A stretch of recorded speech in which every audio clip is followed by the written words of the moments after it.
엘리자베스 셰핑 서서평 선교사님은 미국 남장로교 선교부의 간호 선교사로 파송을 받아 32세에 조선으로 와서 1912년부터 1934년 54세로 소천하기까지 22년 동안 일제강점기 광주 지역을 중심으로 활동하셨던 선교사님입니다.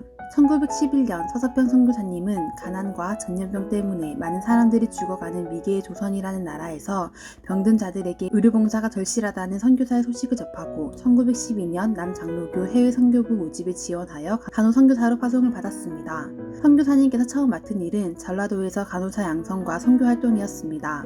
이후 서울의 세브란스에서도 근무할 때도 있었지만 3.1운동이 발발하자 조선인들을 치료해주고 독립운동가들의 옥바라지를 해주었다는 이유로 일제는 선교사님의 서울 활동을 금지시켰습니다. 선교사님은 간호사로 사역했으나 성경 교사로서 한국 언어를 무척 잘했을 뿐만 아니라 한국 문화를 탁월하게 이해해 전주와 군산, 광주 등에서 여성들을 대상으로 성경을 가르치고 복음을 전하면서 많은 사람들을 예수님에게로 인도하였습니다.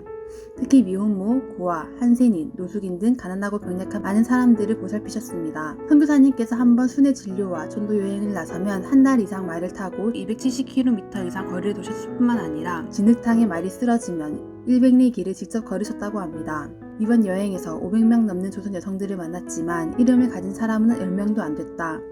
조선 여성들은 돼지할머니, 개똥얼마, 큰년, 작은년 등으로 불린다.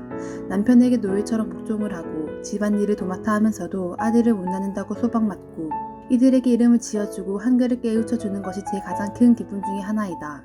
서서평 선교사님은 한국 최초의 여성 신학교인 이일학교를 세워 여성들을 가르치셨습니다. 또한 여학생들의 자활 능력을 기르기 위해 명주, 모시, 마포, 무명배천에다 자수를 놓아 책상보, 손수건 등의 술제품을 만들게 하였습니다. 그리고 이 물건을 미국에 수출해 이일학교 여학생들의 학비로 사용하셨습니다. 이처럼 선교사님은 무지하고 힘없는 여성들의 어머니 역할을 하셨습니다. 축척 금지, 공창 폐지 운동을 하면서 율락 여성들이 새 삶을 살기 원하면 대신 그 빚을 갚아주고 이들을 공부시켰습니다. 선교비 대부분을 어려운 학교 유지비에 쓰다 보니 선교사님의 생활은 극도로 쪼들릴 수밖에 없었다고 합니다. 선교사님은 조선 농촌 여성과 같이 무명배 옷에 검정 고무신을 신었고 보리밥에 된장국을 먹으며 검소와 절제를 몸으로 실천했습니다.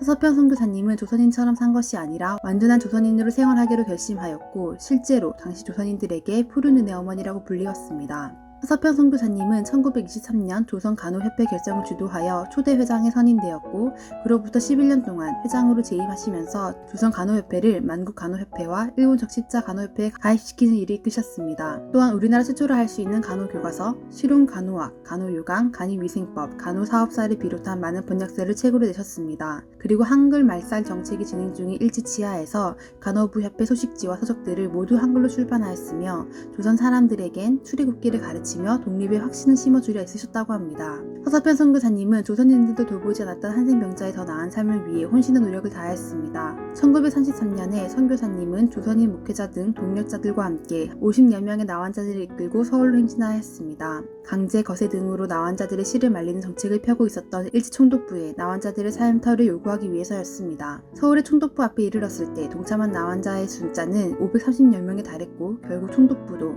두 손을 다 들었습니다.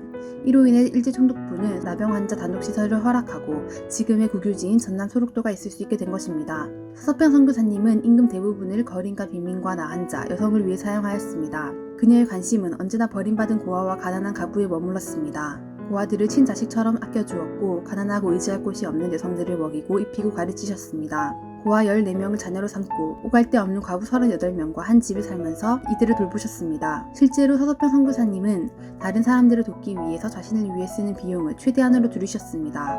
다른 선교사님들이 하루 식대로 4원을 쓸 때 서서평 선교사님은 10전으로 하루를 버티면서 돈을 모았고 그렇게 모인 선교비를 가난하고 버림받은 사람들을 위해 사용하셨습니다.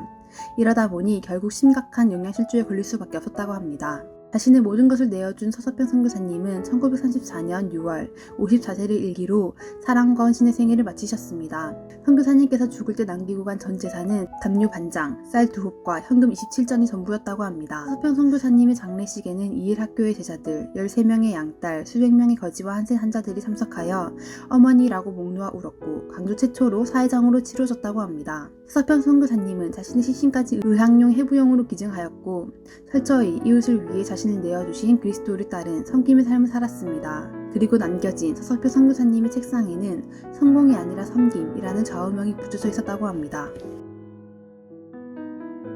한 나라와 그곳에 있는 가난하고 병든 사람들, 핍박받는 사람들을 돕기 위해 한 사람 복음을 전할 뿐만 아니라 교육과 의료 등 시스템을 세워야 한다는 것을 서석표 선교사님을 통해 다시 한번 깨닫게 되었습니다. 목사님도 아닌 한 여성 평신도가 대한간호협회의 기틀을 세우고 일제총독부와 맞서 싸울 뿐 아니라 과부, 한생병, 고아 등 한 사람 한 사람을 돌보고 그들이 스스로 일어설 수 있도록 돕기 위해서 얼마나 많은 어려움들이 있었는지 상상조차 안 되지만 그 모든 것을 이겨낸 하나님 나라와 이 나라를 향한 선교사님의 사랑을 존경하고 배우고 싶습니다. 서편 선교사님께서 간호협회장으로 이름을 내고 안정된 위치에 있을 수도 있으셨겠지만 천국으로 가시는 그날까지 자신의 모든 것을 내어주면서 사명을 이루기 위해 모든 것을 헌신하는 모습을 보면서 이게 진짜 하나님 나라의 공무원이구나 깨닫게 되었습니다.